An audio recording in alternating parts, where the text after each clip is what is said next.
What's up, everybody? Noah Kisser back here for another episode of Noah and Scottie Reviews, episode 12.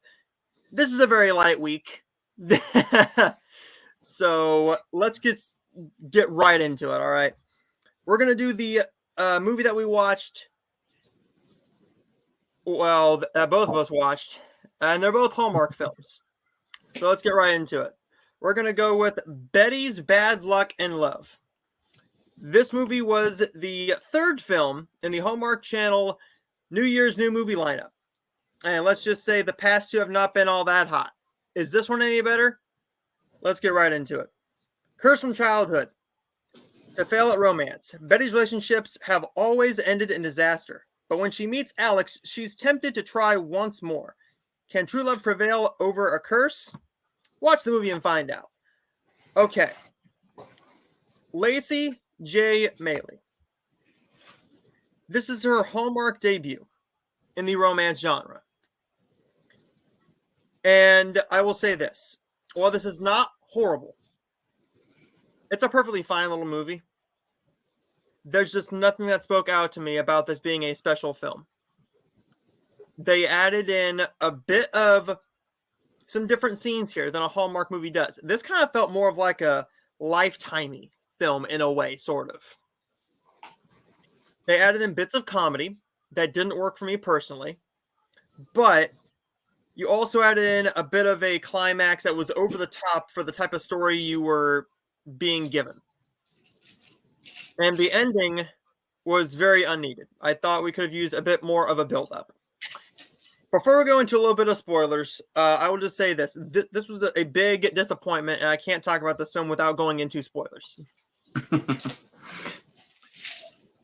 Marco Brazzini is fantastic in this role as Alex.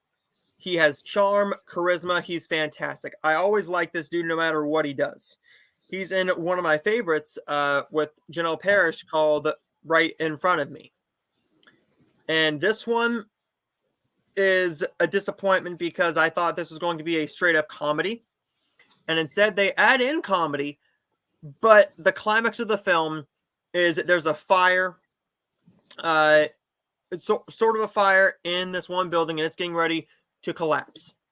So Marco goes in there, and he is going to try and save a guy.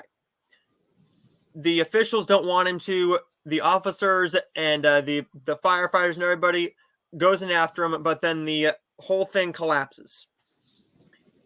That was her reasoning of going, okay, this relationship is not going to work because something bad always happens to my relationships and yada, yada, yada.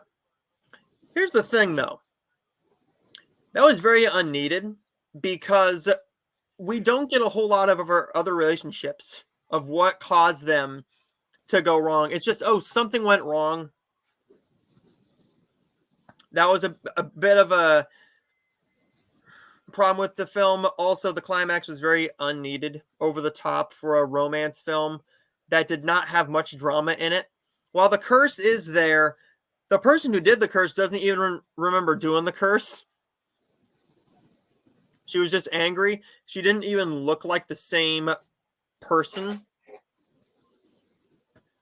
I think the casting was a bit off. While the girls were good, the teenage girls were good, I think the casting was just a bit off in this film. But this movie had nothing special for me with it. While this is the best film of the Hallmark season so far of this year, that's not saying a whole ton with Love on the Right Course and a Scottish Love Scheme. Well, we do have Romance with a Twist coming up this week. I did have the pleasure of talking to my good friend, Max McGuire. As always, I don't really let that encroach upon my thoughts on their film. If I like it, I like it. If I don't, I don't, and they know that. I think that film has a better story to it, and I think that one's going to be more of a Hallmarky story that works for me without all the unneeded over-the-top drama added to it, with some good chemistry between our two stars. The chemistry was there at some points, but I think the script could use a bit more work. I have enjoyed the director's past few films. Linda Lisa Hayter has done Christmas in Evergreen, Bells Are Ringing, Cranberry Christmas, 5 more minutes right in front of me. The Journey Ahead, Murder in G Major, An Unexpected Grace, and now Betty's Bad Luck in Love, as well as a Signed Sealed Delivered film and a couple of the Lifetime films. This is definitely one of her weaker films, in my opinion. But overall, there was enough chemistry there. There was good acting. The story had a lot of promise, but adding in that little bit of climax that was unneeded, the comedy not working for me all that much, and the story just being overdrawn out, and the issue of just everything not working, I think that this is a pretty nice 3 out of 5 stars. What do you think about Betty's Bad Luck in Love? Well, I skipped the second one of this year because I had no interest in the Scottish Love Scheme. You're right to do so. But for me, I really enjoyed this one. I think the comedy worked for me personally. The chemistry was great. To me, it didn't bother me that we didn't get what happened to every other single relationship that she was in the past. Because I think, they do, if I remember correctly, she mentions some of what happens with some of the past relationships, but she don't ever, she don't go into detail of every single one of them. So for me, that was perfectly fine. It worked. The girl or the woman not remembering the curse, I mean, that happens all the time. You do stuff as a teenager, as a kid, you're not going to remember it as you get older, especially if it's something that you're making up and trying to be cool with. It's not something you're going to remember that many years down the road. So for me, that didn't bother me. I didn't really pay enough close attention to when they were middle school, early high school age, just because the girls weren't in it that long, so it didn't really bother me if they looked the same or not. But the only thing I can say that did bother me with the whole movie was kind of how it felt drawn out, because it felt like they were making her flip-flop too much on whether she believed the curse was broken or not broken. I think you could have added something else to the story to extend the story more, instead of just keep having her flip-flop so much. But other than that, that's really the only issue I had with this movie. That everything else worked, and I ended up giving it a 4 out of 5.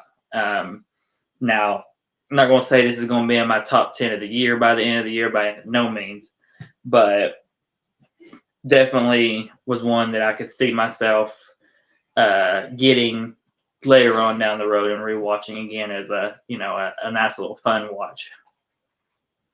Now, one thing that I started to bring up is the wedding. The wedding at the very end. They didn't give you any real passage of time, so we don't know how much time has passed yet. That was a bit of an issue for me as well, because all of a sudden they were kissing when he was in the hospital, and all of a sudden they're getting married. If you would have given me like a 1 year later, yeah, or 2 years later or something, and not jump right into the wedding, that was just a bit of an issue for me. But I think that this is definitely the best one so far. Will Romance with a Twist be better, or will it be on par? We'll just have to see this weekend. Yeah. And then you're taking a full month off of Hallmark Channel.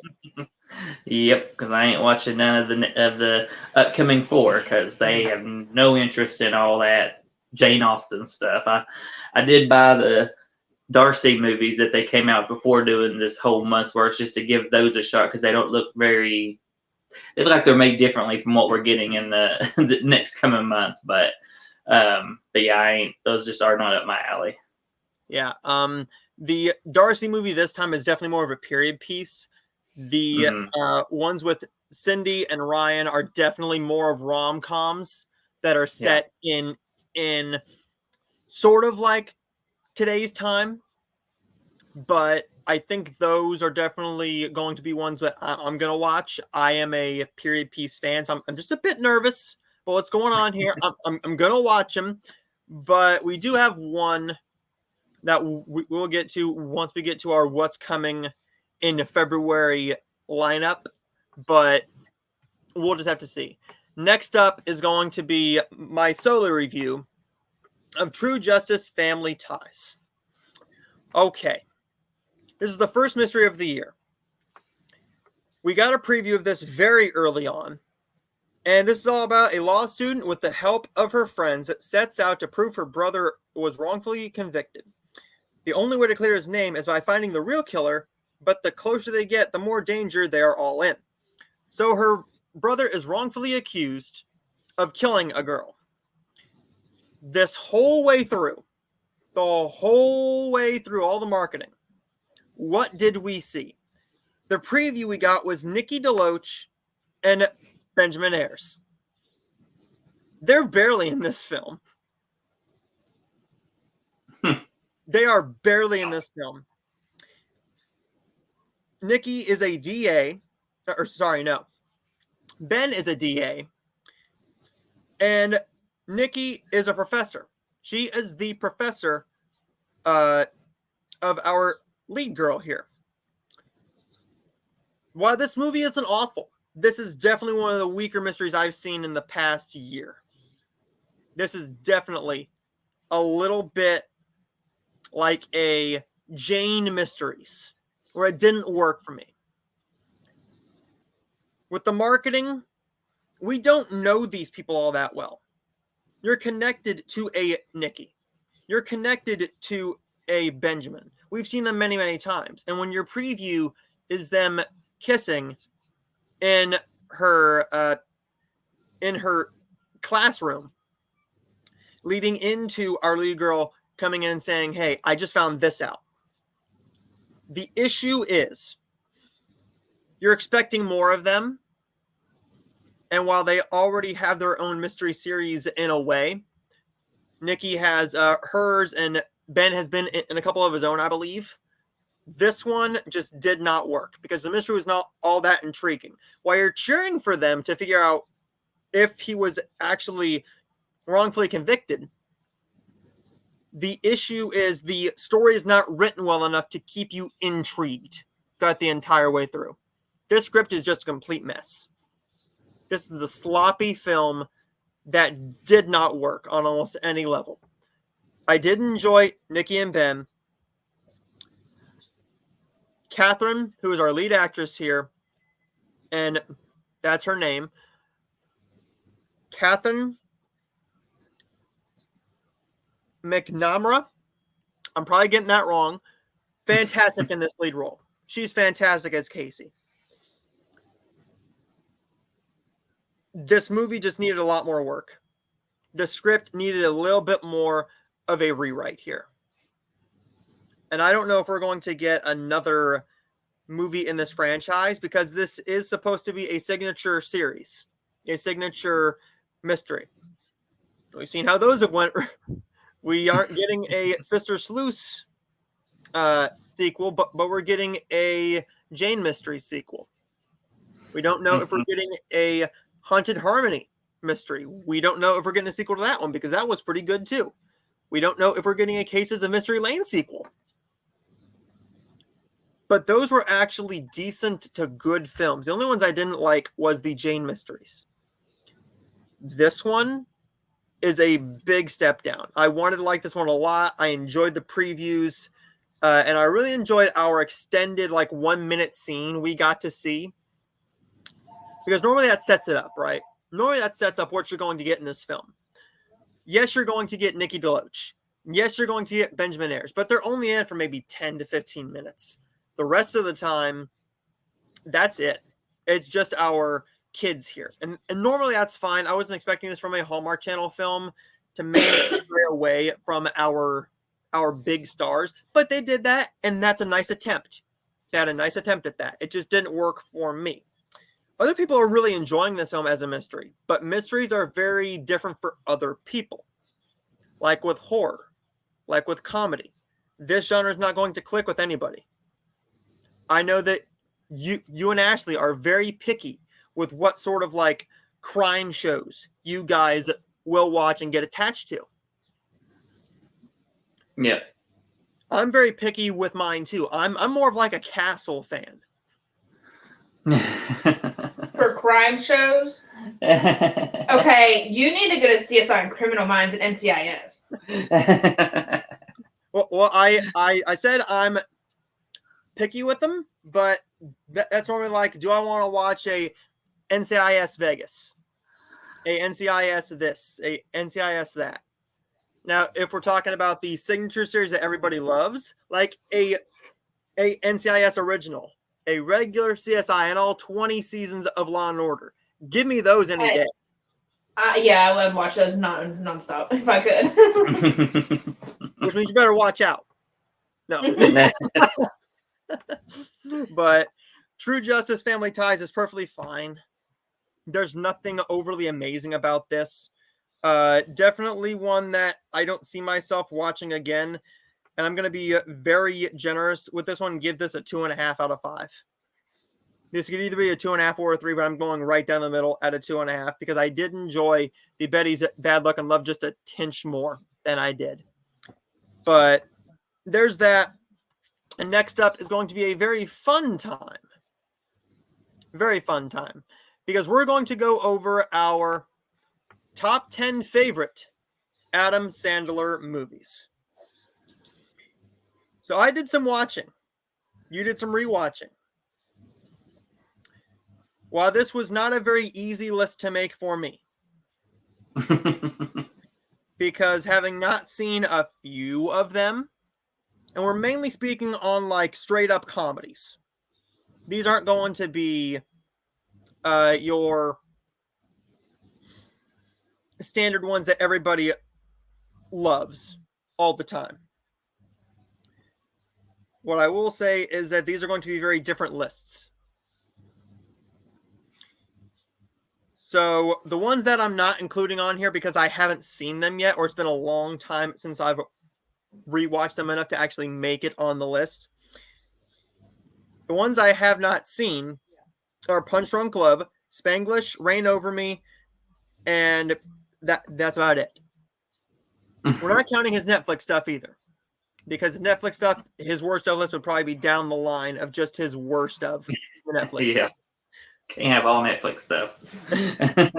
Since we're not counting the Netflix stuff, while I do really enjoy his Hubie Halloween movie, I'm not going to count that. I really enjoy that as a 90s style, mid-2000s Adam Sandler character. But I'm going to go with my honorable mentions first, because I only have a couple of them. My honorable mentions are going to be You Don't Mess with the Zohan. I enjoy that one. I know it gets a lot of hate, but I really enjoy that one. Click and The Longest Yard. It was very hard not to put The Longest Yard on there because I'm such a football fan. I love me some football movies. But it was so hard not to put that on there. At number 10 is 8 Crazy Nights. This movie I just rewatched over Christmas. And the first 1 or 2 times I watched it, I didn't enjoy this at all. I thought it was stupid. I thought that the character of Whitey was way too annoying. But this time, it just clicked. It just clicked for me. And I can see myself rewatching this every single Christmas. It's so short, too. It's only like 76 minutes. So it's not like it's a long movie. Yeah. And it's not harming anybody. It's not offensively bad. But I enjoy that one enough. Number 9 is going to be Blended. Give me Drew Barrymore and Adam Sandler in a movie. You know I'm really going to enjoy the movie. It doesn't matter what film they're in together. I'm going to enjoy this one. I think this is their weakest one together. But I've seen this one only once. But I remember really enjoying it. And I own it for a reason. Number 8 is one I'm going to say I watched it for the first time. Because the first time, I don't know if I wasn't in the mood for it. But it's The Wedding Singer. I love The Wedding Singer. It worked so well. And I think why it worked for me a little bit more now is because back then, I was just starting to get into movies the way I am now. Like I was just starting to get into the different actors and the different actresses and trying different genres because I was very stuck on one or two, three specific genres. Exploring more into the rom-com world and with the Adam Sandler comedies, that really didn't help a whole lot because I think I watched a couple of them that didn't work. But this one really did work on a rewatch. Number 7. This is going to be a very controversial opinion. I don't care. I don't care. Is this an awful movie? By all means, yes. But wouldn't you wanted a Dunkachino? It's Jack and Jill. I love Jack and Jill. Around my family, I can bring up the chimichanga bombs, and my dad will just lose it. My family will lose it if I bring up the chimichanga bombs. But the Dunkachino is something that will live on way in time. This is regarded as one of his worst films ever. I'm not going to say it's not. But this is in personal enjoyment. And this is enjoyment factor here. This is not reviewing them. If I was reviewing it, by God, it would be awful. But this is... I watch an Adam Sandler movie for comedy, for stupidness, for enjoyment. And I really enjoyed... I almost said the name of the next movie. Jack and Jill. Number 6 is Just Go With It. I've seen this film countless times. Jennifer Aniston and Adam Sandler, along with Bailey Madison, and I believe the name is Brooklyn something. It's Brooklyn something. I'm not going to remember her name unless I look it up. Brooklyn Dever, maybe? Decker. It's Brooklyn Decker. I was close. This is just a comedy that works for me on almost every level. It's funny, it's heartwarming, it's romantic, it gives you beautiful views, and I'm not just talking about these swimsuit scenes. Those are nice too. But a lot of his films are mainly regarded as, hey, I'm taking my friends on vacation. Like a Blended, like a Grown Ups, like a Just Go With It. But this one works for me. Number 5 is Big Daddy. Funny, heartwarming, and really, really charming. Number 4, 50 First Dates. Seeing this film once, I will not forget the story. It's a fantastic story. Have we seen it done a time or two? Yeah, but this one does it the best. The chemistry between these two is phenomenal. The comedy works. And it's probably his most romantic film, I think, is 50 First Dates. In regards to his rom-coms. Number 3 is The Waterboy. The Waterboy is fantastic. H2O.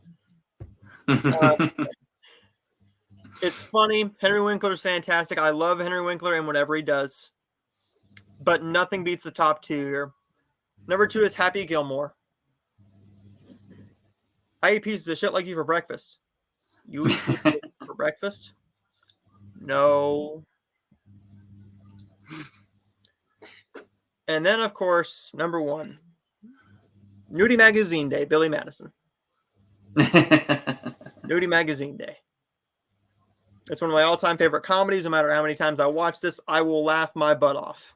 No matter how many times. I've seen this countless times. It's a movie I watch multiple times a year. It's a comfort film, really.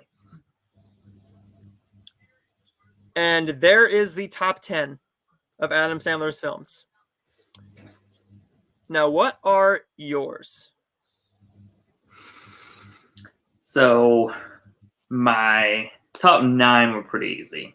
The 10th one was the hardest to pick because they all started to fall into that same kind of realm of how much I liked them or didn't like them. Mm-hmm. So at number 10, I just went with Just Go With It. Mm-hmm. I could have had Blended there. I could have 50 First Dates there. But just threw that one in there. I do enjoy it quite a bit, but just to have that rounded out number of 10. Next is one that I still count as Adam Sandler since him and his crew do the voices, and that's Hotel Transylvania. Yep. I love the first two. Don't really care for the third one. I enjoyed the fourth one, but I still have not picked that one up. But it's not him technically in it, so wouldn't count that one anyways. And then is Grown Ups, one that is just him just having fun with his friends. It works for me, at least the first one does. And then Anger Management. I think there's just really good chemistry there between him and Jack Nicholson. They work very well together. The comedy works all throughout for me.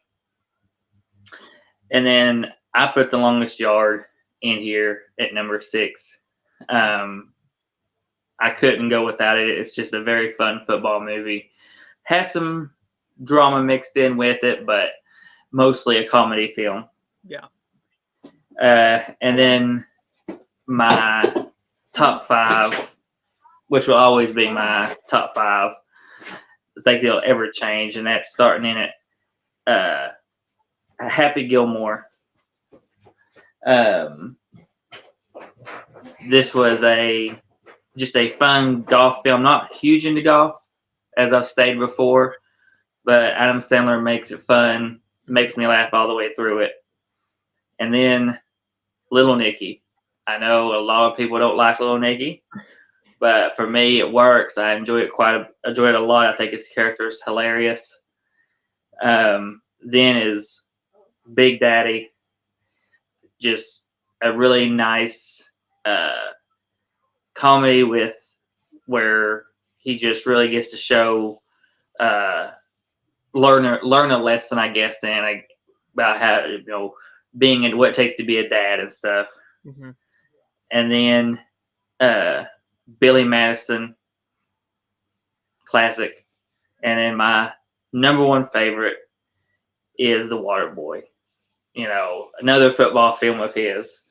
One that I laugh all the way through. It's my top 1 that he's done so far today. So, and I don't think he'll ever be beat. Now, I will say this. A couple of films that I did enjoy that are not on the best of list. I didn't put them as honorable mentions because I don't think they're that honorable of a mention for me personally, but I can see myself rewatching them down the line. Is Anger Management, Airheads, and Little Nicky. I did not enjoy Little Nicky as much as much as I did this time as I did the last time. The last time I thought it was a bad film. I thought it was boring and I didn't laugh at all.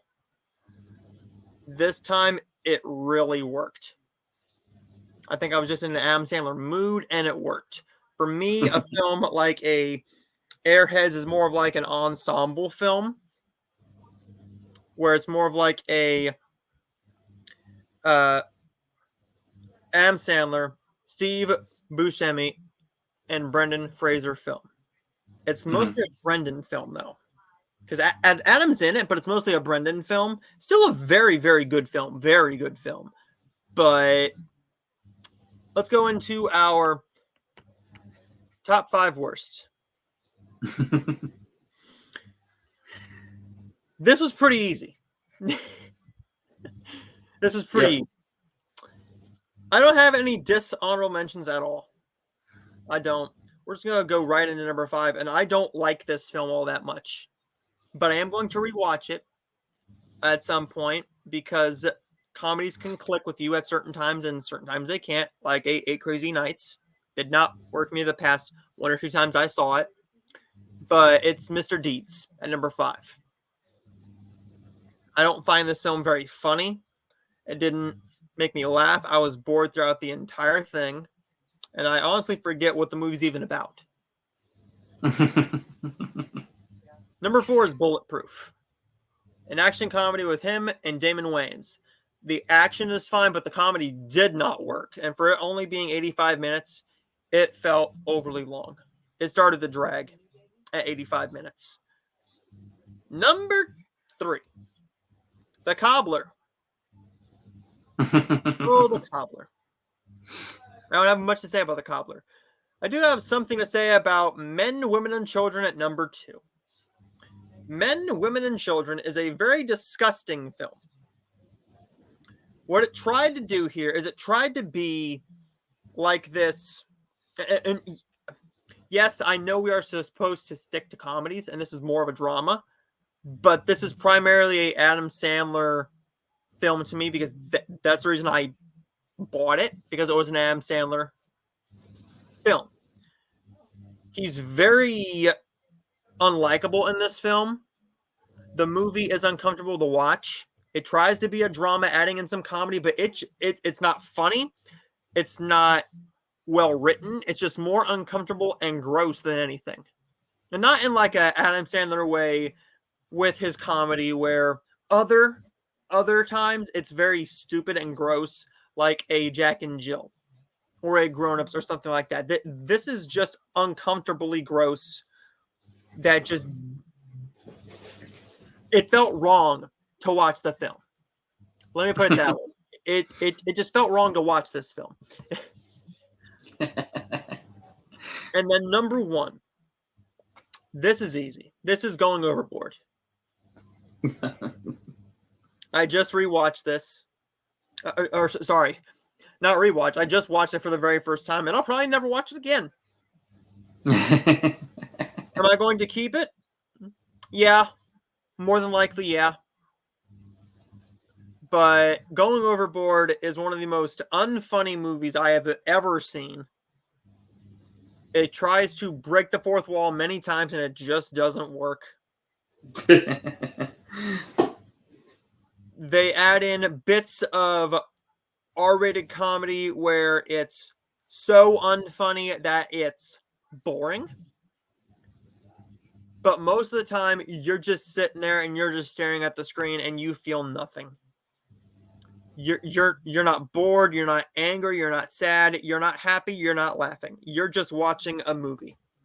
That's it. You're not getting any enjoyment out of it. You're seeing Adam Sandler in his very first leading role in a movie. That's about the best enjoyment and the best thing I can say about this movie. That's it. One he regrets doing, yeah.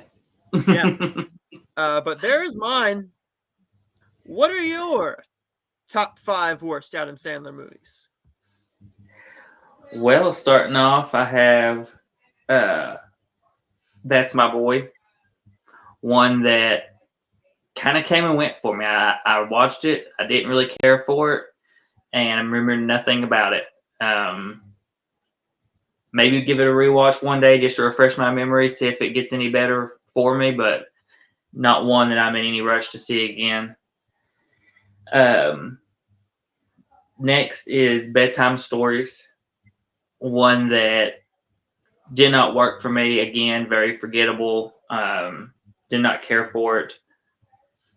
Then we get into Grown Ups 2, a sequel that should have been fun since the first one was fun. But for me, rewatching it, I rewatched it like last year, maybe, and I barely could make it through the movie. It was just so bad. I don't know what it was I saw in it the first time, but just did not work for me on the rewatch. Then you have Jack and Jill, one that I just did not enjoy, cannot get into it. Kind of wiped it from my memory as well. And then the number 1 worst film is the same as yours, Going Overboard. One that I don't know how I made it through that one. I stuck with it. Everything just awful about that film. Nothing redeemable about that film whatsoever, in my opinion. I mean, Adam Sandler was fine, but it's the film itself is just terrible. So that is my top 5 worst. Now, there was one film that I know you wanted to add in here. to give your thoughts on. So give your thoughts on that one. Well, if I had finished the film, I would have had it on this list more than likely with the way it was going, and that is Punch Drunk Love. That film, I don't know what he was going. I guess they were maybe trying to be artsy in the film. I don't know. The comedy is just, I guess you could say it's very dry comedy. Adam Sandler is just a very boring character. He doesn't bring much emotion whatsoever from what I watched of it. And honestly, I'm watching it and I couldn't even tell you as I'm watching it what the movie's even supposed to be about, what's even supposed to be happening. It looks very cheap made. Just I could not finish it. I was like, I'm not going to sit through this, especially making Ashley sit through it because she was down here watching it at the same time. She was getting annoyed with it. Mostly what was bothering her was the score with this movie. It was nonstop music in the background.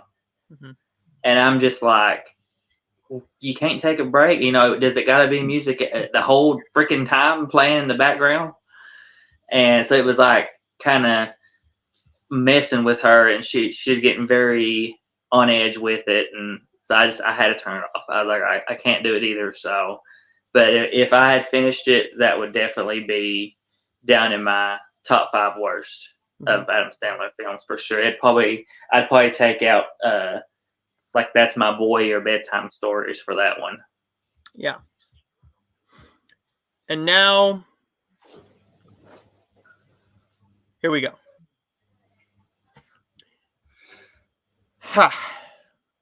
We got some stuff to talk about here. What's the big talk in the movieverse world right now? What's all over TikTok and Instagram and Facebook?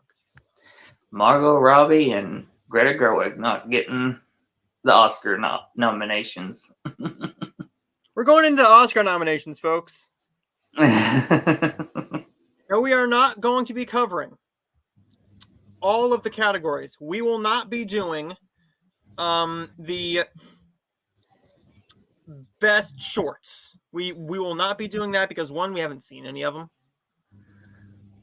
But let's just get right into it.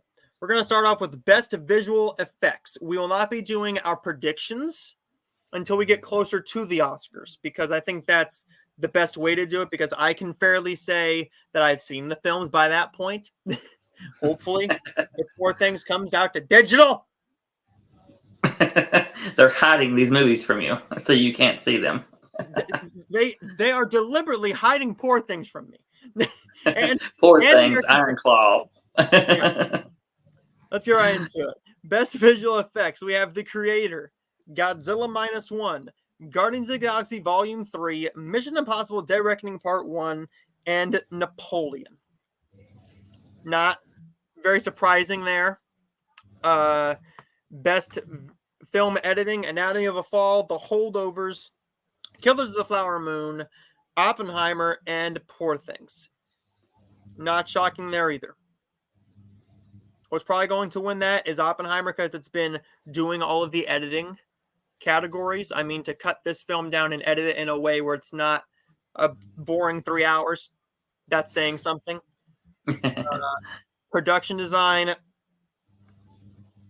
This award's pretty much just given away anyways. Your nominations are Barbie, Killers of the Flower Moon, Napoleon, Oppenheimer, and Poor Things. This is the Barbie award. You give this thing to Barbie. I mean, regardless of if you love or hate the film, I gotta say, them building those sets, it deserves that award. I could not imagine having to build that pink slide and build the Barbie dream house. I couldn't imagine it. And with how much pink paint they went through, makeup and hairstyling. We have some different ones here. We have Golda. Do you know what Golda is? Nope. Golda is a film with Helen Mirren. So yeah, a lot of makeup. Maestro, Oppenheimer, Poor Things, and Society of the Snow. No idea what's winning that one yet. Can't say quite yet, but this one, it's a toss-up. This is animated feature. Best animated feature film: The Boy and the Heron, Elemental, Nimona, Robot Dreams, and Spider-Man Across the Spider-Verse. First off, where in the hell did Elemental come from, man? And Where is Nimona. that love? Come on. I mean, I enjoyed the film fine. But the issue is I'll watch the Super Mario Bros. Movie over Elemental. You're leaving out a movie that was basically the highest grossing movie until Barbie. Mm-hmm. But Makes no sense. But unfortunately, they don't care about the box office, as we've seen in the past Oscars, with what's won the Best Picture and what's not nominated. Because normally everybody's like, "What's that film?" This year, I think it's the first time where it's like, "Oh, Barbie and Oppenheimer." That I mean, few people know what Poor Things is, but Barbie and Oppenheimer, those are the two that everybody knows. Mm-hmm. And last year it was Top Gun Maverick and Elvis. And Everything Everywhere All at Once. But Yeah. right now I'm going to say it's going to go to Spider-Man, but it's a toss-up between that and The Boy and the Heron because they both won awards.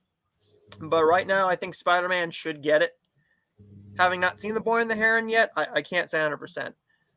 This is a very easy category: international feature film. Io Capitano from Italy, Perfect Days from Japan, Society of the Snow from Spain, The Teacher's Lounge from Germany, and The Zone of Interest from the United Kingdom. A lot of people are very surprised why Anatomy of a Fall isn't in here, because France did not submit this film. What has to happen here is that country has to submit the film that they think is worthy of being up for these awards. So they chose The Taste of Things and not Anatomy of a Fall.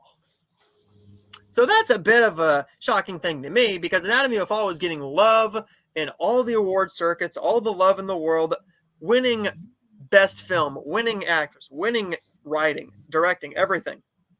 And it's not up for best international feature because of that reason. Having not seen The Zone of Interest, it's getting a ton of love. Even got a ton more love here. So it's going to go to The Zone of Interest.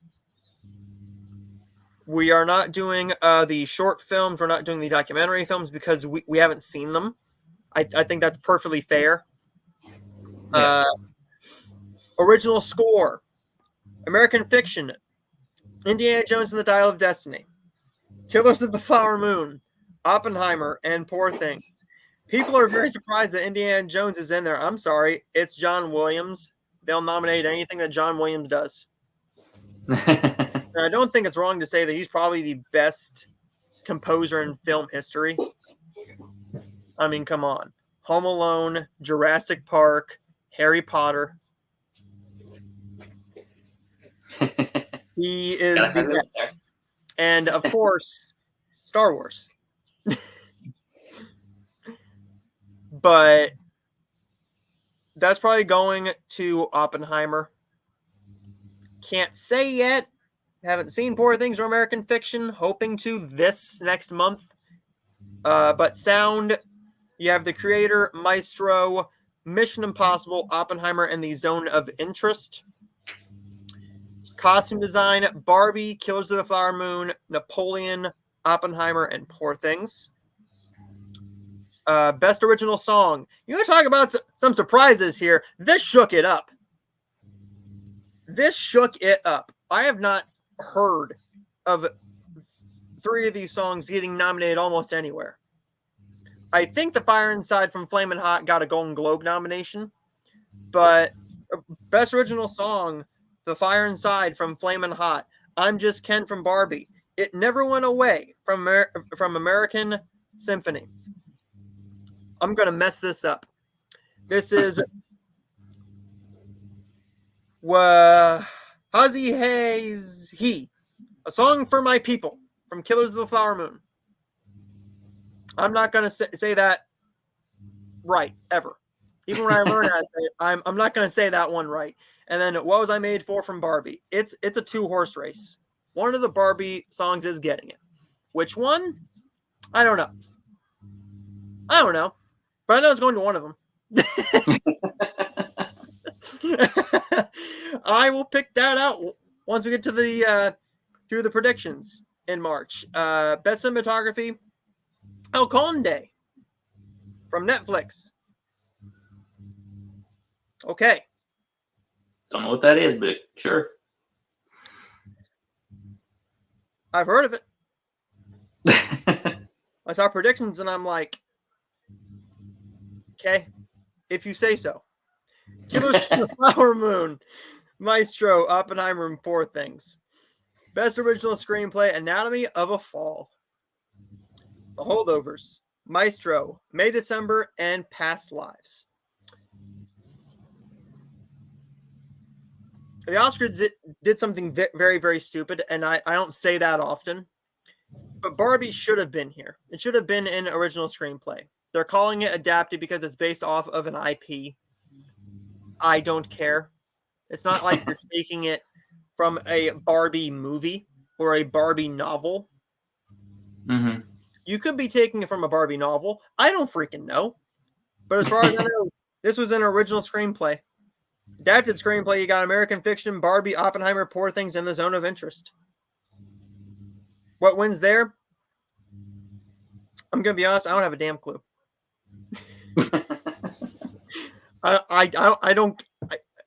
I don't know. It's going to be fun for me on Oscar night going, so what's winning? That's a good thing. But this one, this is a given. Actress in a supporting role. Best actress in a supporting role, you got Emily Blunt in Oppenheimer, Danielle Brooks in The Color Purple, America Ferrera from Barbie,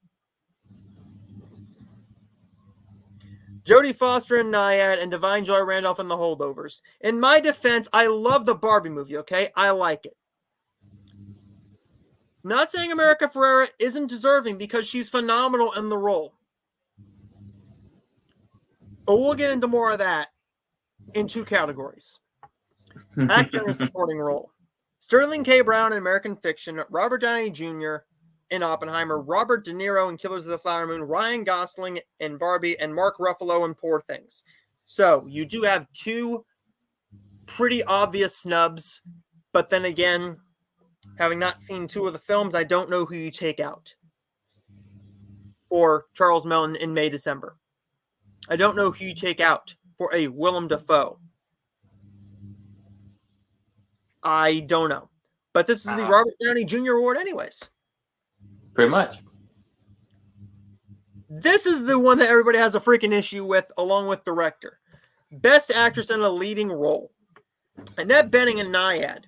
Having not seen Naiad, I can't say nothing, but Lily Gladstone in Killers of the Flower Moon, Sandra Hüller in Anatomy of a Fall, Carey Mulligan in Maestro, and Emma Stone in Poor Things.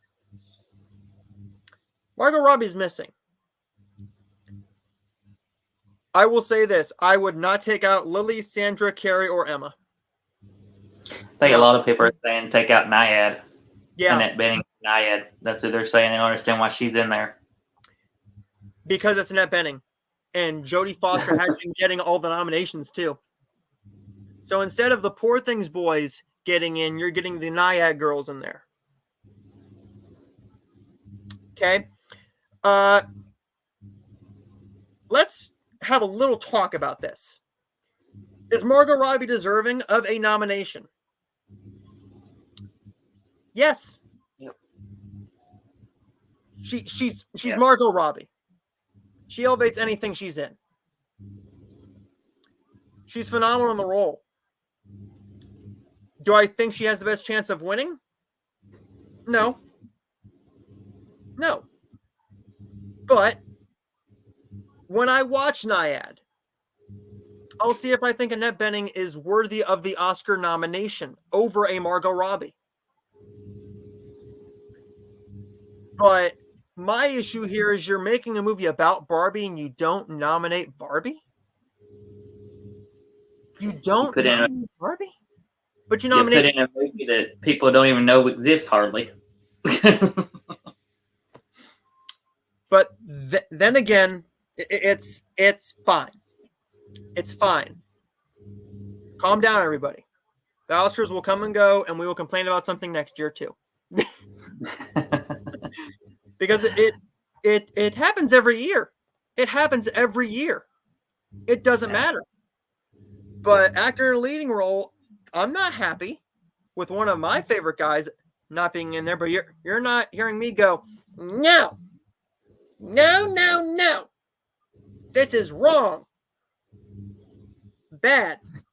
I think with Barbie, you just get a double whammy with Greta not getting in there, and then also it being a highest grossing movie last year. Mm-hmm. I think it's like a double or triple whammy for that this year. And once we get to the director here in just a minute, I'm going to say something that is not very popular, but I don't care. Best actor in a leading role, you got Bradley Cooper in Maestro, Coleman Domingo in Rustin, Paul Giamatti in The Holdovers, Cillian Murphy in Oppenheimer, and Jeffrey Wright in American Fiction. I've seen 4 of those films, haven't seen American Fiction, but I've heard that Jeffrey Wright is phenomenal. Leonardo DiCaprio is not in there. Why is he not in there? Again, who do you take out? He doesn't have the best chance of winning. I think he gave the best performance. I legit do think he gave the best performance out of any of those guys. He's my favorite actor of all time. But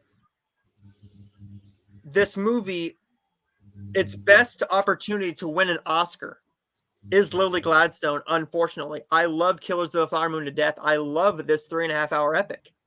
But it's not winning director. It's not winning picture. It's not winning actor, obviously, because he's not in the category. It's not winning Best Supporting Actor. Should Leo be in here?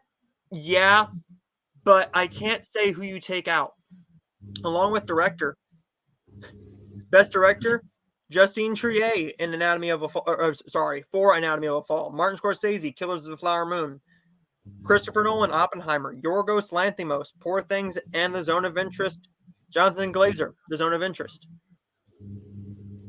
I've seen all 3 films that she has done. Greta Gerwig is one of the best directors working today, because we can't say that somebody like a Martin Scorsese has had a bad day at the office and directed a completely awful film where there's nothing redeemable about it whatsoever. Greta Gerwig? Barbie? Lady Bird? Little Women? That's 3. Geared about women, towards women. And she also has one film I have not seen called Nights and Weekends, but she's also doing 2 Chronicles of Narnia films for Netflix. I don't take out anybody for this category. You don't take out a Martin Scorsese. Mm-mm. You don't take out a Christopher Nolan because he's winning the freaking award. I don't know about The Zone of Interest. Anatomy of a Fall, I didn't love it. But I'm not going to say take Justine Triet out. So that one surprises me because you loved Barbie more than you did Anatomy of a Fall. So I'm surprised you don't take Anatomy of the Fall out. Well, here's the thing, right? With that film, that's more of a mystery film. And it's mostly directing the actors how to do this certain scene. There's so many twists and turns in Anatomy of a Fall. With Barbie, it's her passion project. I think that Barbie was her passion project. The screenplay is phenomenal her and Noah Baumbach did. And I love Noah Baumbach too. But I can't say. I loved Barbie more than Anatomy of a Fall. But to me, if you're going to complain, I don't think she had the best chance to win this award. No, I don't think she would have won. Definitely not. I think it'd be Oppenheimer, but probably with that one. That is the issue here. I think that's the big issue.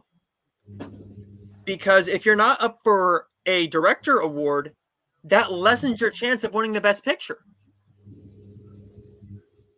You're up for a screenplay.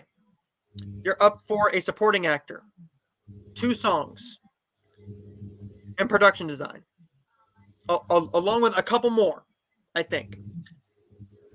But to say that you take any of these people out for a Greta Gerwig, I love Greta Gerwig.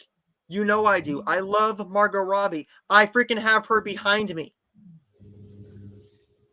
I love that girl to death. I will support her and see anything she's in. I can't say take any of these people out in order for her or Greta to be in there.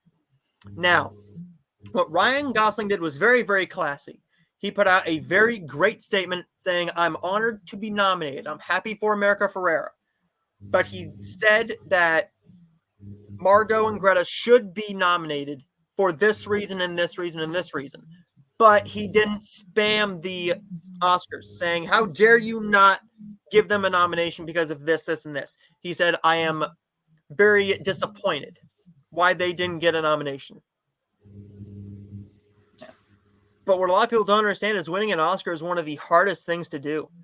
And being nominated is probably one of the other hardest things to do. I mean, there's only been a couple people who have won 3. Let alone 1.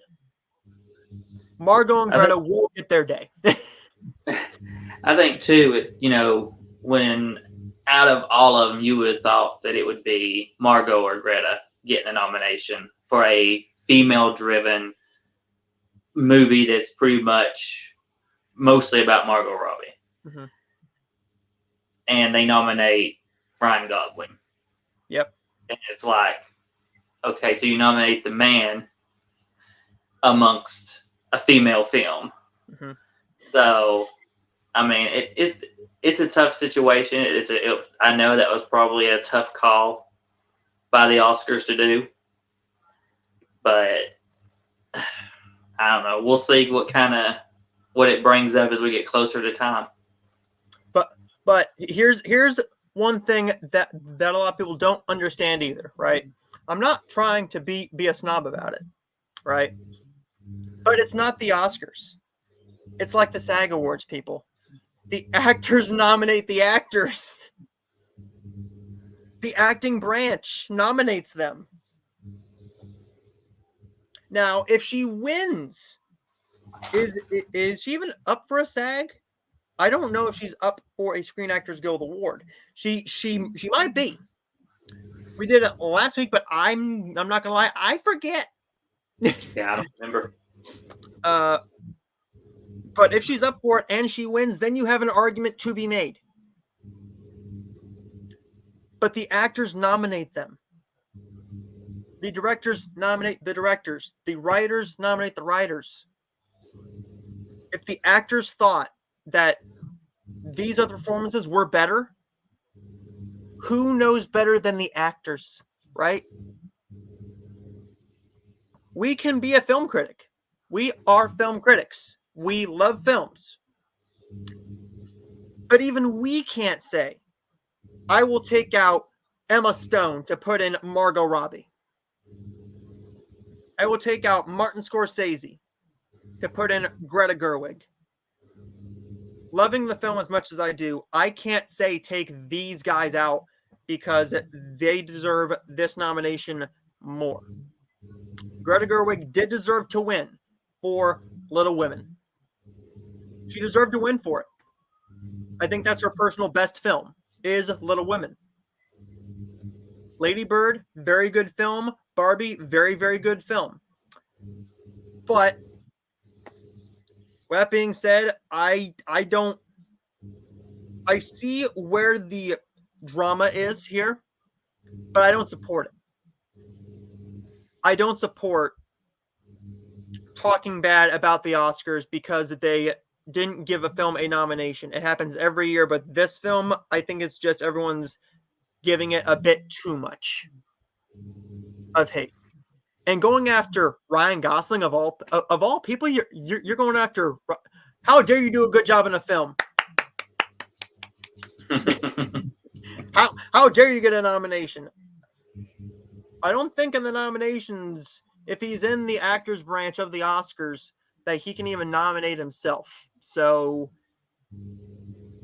you know, I don't know how that works, but I think that's just a little bit stupid to be going that overboard with it. I love Barbie, you know I do, but I can't say take this person out or this person out. Yeah. The final award is Best Picture.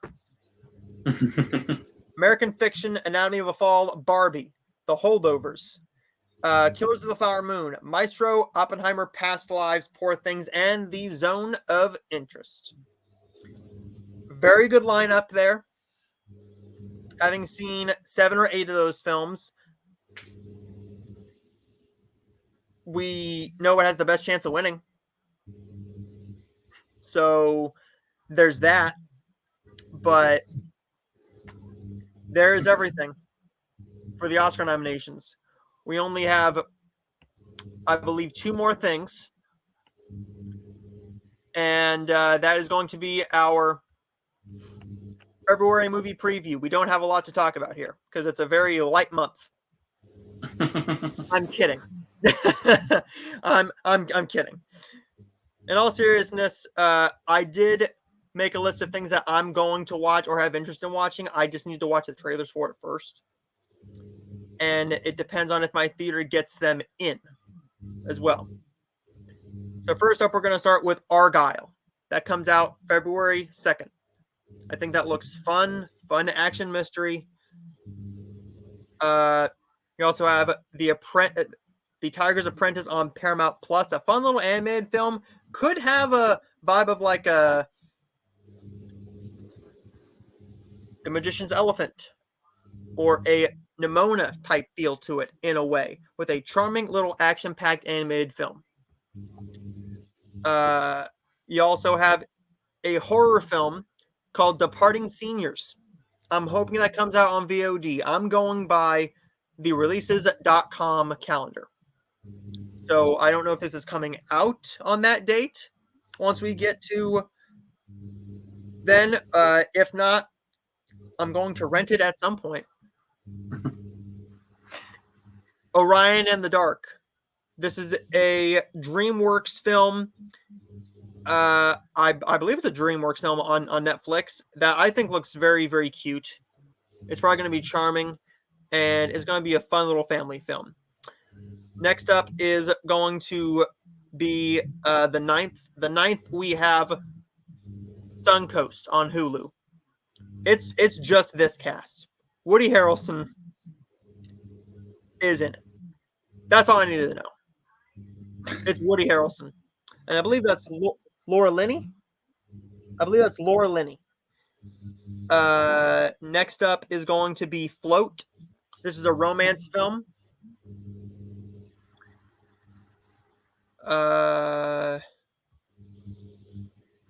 Air Force Down. Air Force One Down is a film that I will be watching. I do have a screener for it now, and I will be watching that and reviewing that as soon as I can. I just can't break the embargo for it. And the embargo drops the day it comes out, so I'm not going to watch it till closer to the release date to actually put out a review for it on this show. On that same day, we have 2 films I'm very excited for. One is Upgraded with Camila Mendes and Lisa Frankenstein with Catherine Newton.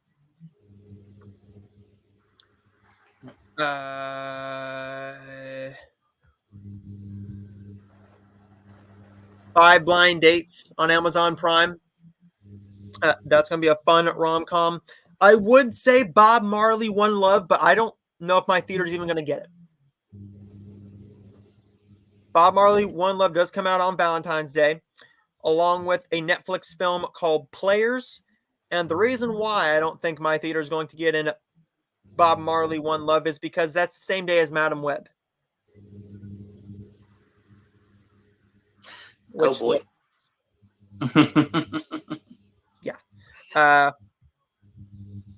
Yep. Already got bad projections on it. It's already got bad box office projections, but then again, it's not an expensive film to make. But then again, the movie doesn't look all that good anyways. I'm going to hope for the best. Go in hoping for the best, like I did with the Marvels. I was told it was garbage, and everybody else hated it, and I loved it. But the 16th, we have a sort of like a horror film in a way. It's No Way Up. This is all about a plane that crash lands in the ocean. Isn't it in the ocean, I think? Yeah. And there's sharks around them. They have an air pocket where they have air for just a few hours, and they have to try and find a way out. But there's sharks swimming around and trying to get in to eat them. It's a shark film. I'm interested. That's all you need to say is there's sharks in this. I'm like, sold. Sold. Then on the 23rd, I have to see a trailer for this one first. It's Orlando Bloom and Red Right Hand. Then on the 27th, we have Why Men Are Clueless. This could be a fun little comedy. I don't know. It's a rom-com. Well, I will have to see a trailer for it first. All these can be just looked at as, hey, I need to see a trailer. Yeah. And will And will my theater get them in? Will my theater get in a Bob Marley One Love? Probably not. Probably not. Not gonna lie. But one thing that they did not have on there that I thought was very surprising, we've seen no marketing for this. And you want to know why? Because I believe the movie has been delayed. And that is It Ends With Us. Where is the freaking trailer for that thing? If it was going to come out, where is that trailer? It's got a lot of hate on the movie. I don't know what that is. Now it's expected June 21st, 2024. There's no trailer for it. It was supposed to come out February 9th. Supposed to come out the exact same day. The exact same day as Lisa Frankenstein. So now that has a sweet spot there. It has a nice sweet spot right there. So if you want to take your date to go and see it, you have Bob Marley One Love or Madam Web, or you have Lisa Frankenstein. I'm hoping that my theater gets in Lisa Frankenstein, and I'm hoping that they also get in Madam Web, because I'm very interested in Madam Web. But we also have the Hallmark movies. I will be reviewing all of these. I'm hoping they're all good. You have fun with those.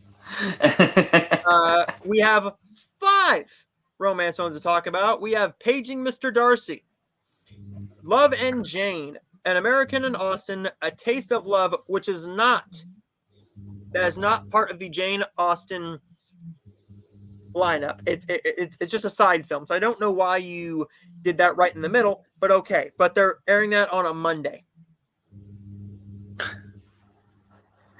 It says here Monday, February 19th. That gives me high praise for it, don't it? It says I believe in it. And then we have Sense and Sensibility. But we also do have 2 mysteries. We will have Gilded Newport Mysteries. This is going to be a period piece murder mystery. And then we have Crime Time Free Fall. I don't know who stars in this. It just says a TV actress moves to a small town and helps a detective solve a real-life case. Gilded Newport Mysteries, Murder at the Breakers. This sounds very interesting to me. I think the preview looked very good. And it says a murder interrupts a 1895 Vanderbilt ball a society columnist is attending. I think that sounds interesting. But we'll have one more thing to do. One more thing, and that is it. What is coming next week? Well, we don't know. We know we'll have one film. One. We'll have our review for Romance with a Twist. And that's about all we can confirm. My theater does have right now Anyone But You. I will be seeing that this weekend. As well as they have Mean Girls. I still need to see Mean Girls, but my main objective is to go and see Anyone But You. That is a priority over seeing Mean Girls. And then on Thursday, I'm hoping I can get to the theater on Thursday night. Just check the show times for it to make sure I'm 100% correct here. I don't know if I can. At a 6:45 showing for Argyle. We'll see. At some point, I will have my review for Argyle, but we'll see on that one. I'm hoping to add like a 4 o'clock showing for that one. I'm not going to lie. But but there is everything, but we got one more job. And we're going to need Ashley for this. What? You got to choose the thing. We have 4 options. So, we have fantasy, romance, and horror. Franchises. We have Harry Potter, Twilight, Evil Dead, and The Conjuring. Harry Potter. You went the wrong route. You should have made him watch the Conjuring movies. No, let's just start with the one and only Harry Potter. Oh, God. Well, at least I don't have to watch those. She's gonna make you. She will have no problem sitting down and watching the Harry Potter movies for the 7800th time. Nope, no problem at all.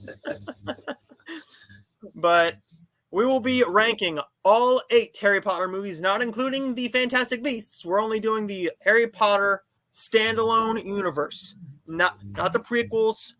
But I'm looking forward to that. And we're not going to count the Harry Potter 20 Years of Magic special. That's just a fan event. It's charming. That's all it needs to be. Yeah. But next week will be our ranking of the Harry Potter movies, and we will see. We might do The Seedling. Or no, the Seeding. A new horror film. But we will just have to see. But stay tuned, because next week we got our review for Romance with a Twist in the Harry Potter rankings with a little bit of movie news, if anything comes out. We'll figure out something to talk about. But I almost forgot one thing. I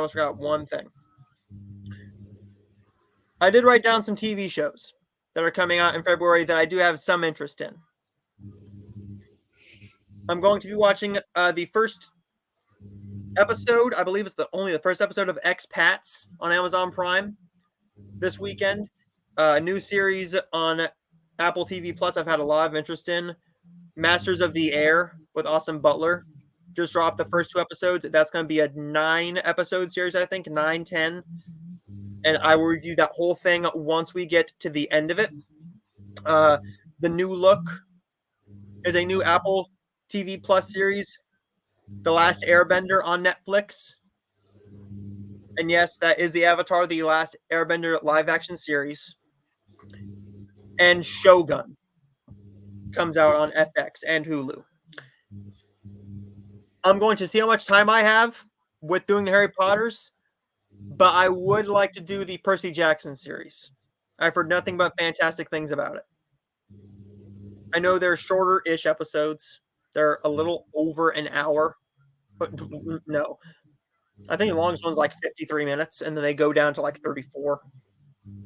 So it won't be that long of a binge. But there is everything, guys. Let us know what you thought of our top 10 Adam Sandler movies and our top 5 worst Adam Sandler movies. What do you think of our reviews? Who do you think are going to win the Oscars? What movies are you seeing in February? And what are you going to want us to review next? Because we're running out of stuff. Very slow these next 2 months for me. Very slow. But don't worry, every week Hallmark will be here, and I will be reviewing all the Hallmark movies. But where can we find you on YouTube? As always, it's Scottie and Ashley Johnson.